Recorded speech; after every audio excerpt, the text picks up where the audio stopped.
suddenly we felt as though we were there and we were starting to have a chance in the World Cup. The quarter-finals saw England dispatch newcomers Cameroon courtesy of 2 late penalties. Now, just one team stood between them and a tilt at the title. Who do we get in the semi-final? Germany. It wasn't just any old game. This was a game up against England's bitter rivals. We went in feeling on a high, really. I think it showed because it was a great spectacle to watch. There wasn't a lot of chances, it was quite tight. Germany took the lead, I thought, sort of midway through the second half. I thought, I really don't want this to cost us a semi-final, and of course, thankfully, my roommate Gary Lineker got the equaliser. To be fair, it was nip and tuck all the way through. It really was a close game. Gazza was superb. In there, and indeed a shot from Gascoigne. I think that was the height of his career. I don't think he ever played better than that World Cup. And then later, it became Gazza's moment where, unfortunately, I think it was Berthold near the touchline. He knew that it was going to be a booking. I think he tried to plead with the referee slightly, but the referee was in no hesitation. The yellow card was in the air, and Gazza was, for a couple of moments, inconsolable. Gascoigne's second yellow card of the tournament meant that even if England were to win, he would miss the final. It wasn't just another yellow card. It was a potential life-changing experience. It's every boy's dream to play in a World Cup final. I think it was the first time I'd seen a footballer cry. You were just watching him almost just crumble, this big, strong character who was just a real joker, with the tears just streaming down, being consoled. What I remember most of all is the wise head and young shoulders of Gary Lineker, because Gary Lineker turns to the bench and to Bobby Robson, and he signals, and he does something like this, which is, "Oi, watch Gazza, he's gone." It wasn't an English thing to do, was it? That's Gazza. He wears his heart on his sleeve. In spite of personal heartbreak, Gascoigne battled on, only to see the game decided by the dreaded penalty shootout. Going to penalties is not something that any side really likes, but you realise you've got a chance of going through into the final. It's there, that's 1-1. This was the first time we really realised that England really weren't, penalties were not our forte. It's hard to beat the Germans at penalty shootout. West Germany going to the final, and England sadly are out. I mean, it was very, very difficult that you've gone so far, and the disappointment is immense. The devastating loss remains the closest England have come to emulating the success of '66. But despite defeat, Gascoigne had established himself as an icon of 90s football.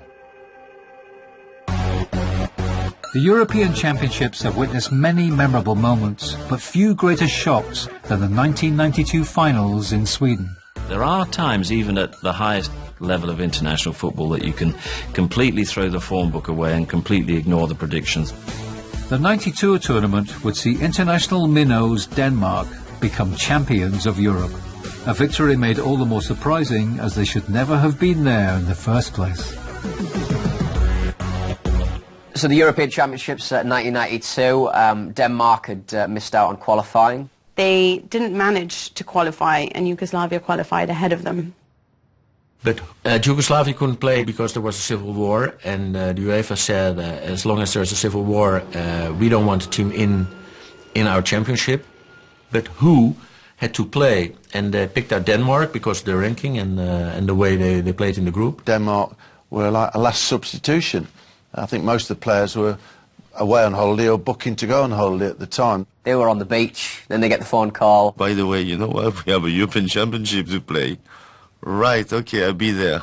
Do I take my tan lotion with me? There was a lot of pressure on every team except the Danish. I'm a great one for underdogs, and certainly Denmark that year were the big underdogs. Despite a slow start, a win against France saw the Danes through to the semis. Now the tournament's underdogs face the almighty Netherlands. In 1992, we had a fantastic team. We should have won the title again. We had the best players in the world at this moment. Ruud Gullit, Rijkaard, and then you have the skills of Dennis Bergkamp. Okay, we have the Danish. Who are we going to meet in the final? Despite the Dutch confidence, the Danes battled to a 2-2 draw, with the game to be decided by penalties. Denmark showed that the biggest attribute you need as a player is a strong mind.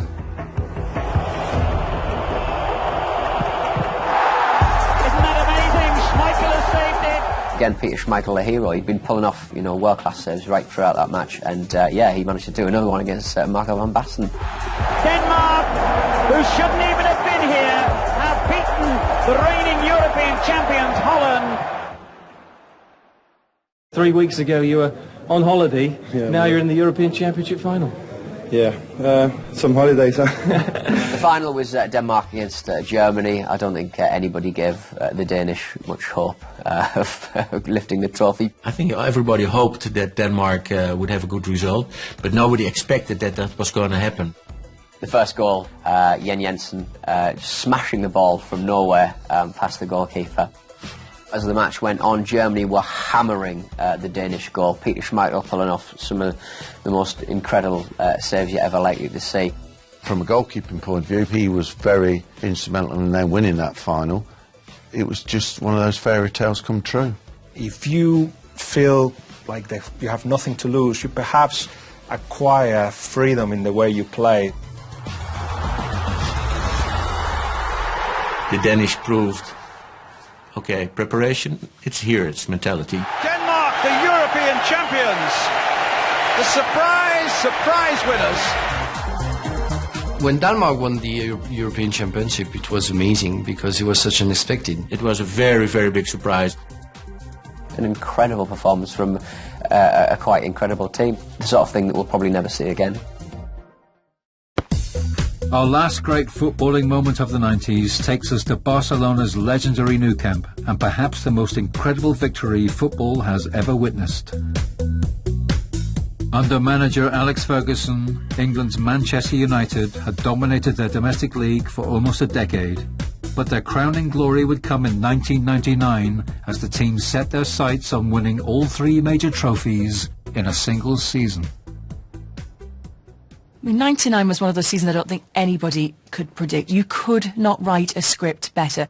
The treble was so unheard of in the 90s that until that season it wasn't something that everyone thought you could ever do. Of course you have to win the championship, but you also have to compete in the Cup and you have to compete in the Champions League. I mean, that's simply huge. Despite their rich history, United had spent much of the 70s and 80s in the footballing wilderness. But the arrival of a new manager would see the team's fortunes transform. Sir Alex Ferguson got it spot on. He just set things alight. He got a group of players together, which I'm not too sure will ever be emulated again. They built with homegrown talent, Beckham and Giggs. And then you added that to people like Nolly Gunnar Solskjaer, Andy Cole and Teddy Sheringham. This team really had everything that you could want from a title-winning team. And by the end of the 90s, they were the product that was able to go out there and say, right, we've won the Premier League, we've won the FA Cup, and we're going to win the Champions League as well. The 1998-99 season saw United's domestic campaign dominated by an epic tussle with reigning champions Arsenal. When Arsene Wenger became manager of Arsenal, it really gave Alex Ferguson a good rival to pit his wits against. In the treble year, Manchester United had to get the better of Arsenal for the FA Cup. They had to get the better of Arsenal for the Premier League title as well. That Arsenal team was such a great team. The FA Cup would see United claim first blood against their rivals, beating Arsenal in the semi-final courtesy of a Ryan Giggs wonder goal. He scored it against maybe the best defence that the Premier League had ever seen. I think that FA Cup game, particularly against Arsenal, really just propelled Manchester United into thinking if we can do this, we can do anything.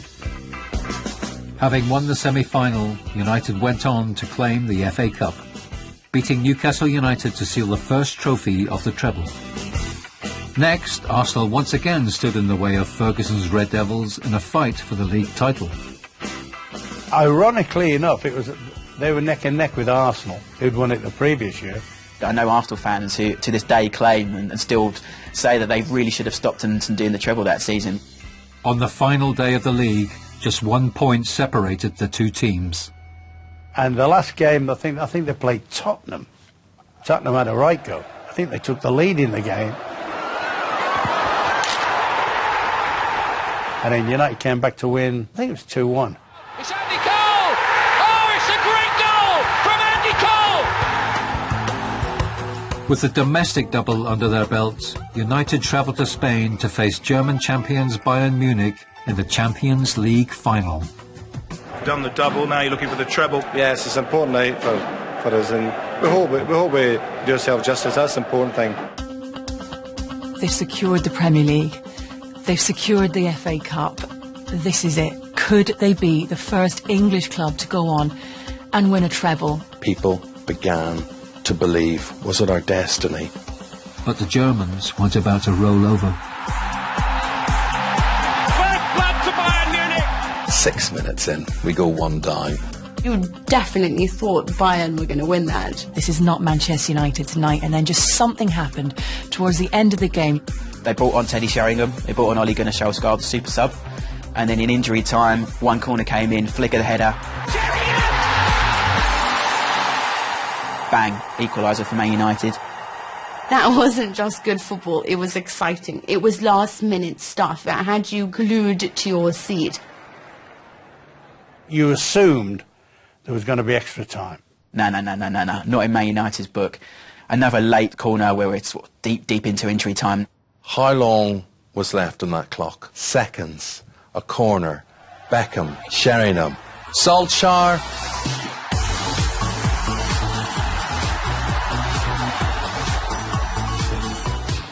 Who could believe it? Who could believe it? It makes me go all goose pimply even now. Champions of Europe, champions of England, winners of the FA Cup, everything their hearts desired. I remember being in the street, people dancing in the street, literally dancing in the street. When you play for Chelsea, it's hard to say, well done, Manchester United, but you have to recognize the talent, and the talent was there. I don't know if that will ever happen again, but that really was the end of the 90s, and they just ended it perfectly. The 1990s was a decade of change in football. Money nurtured a new breed of player, and football leagues became truly international. The world of football would never be the same again.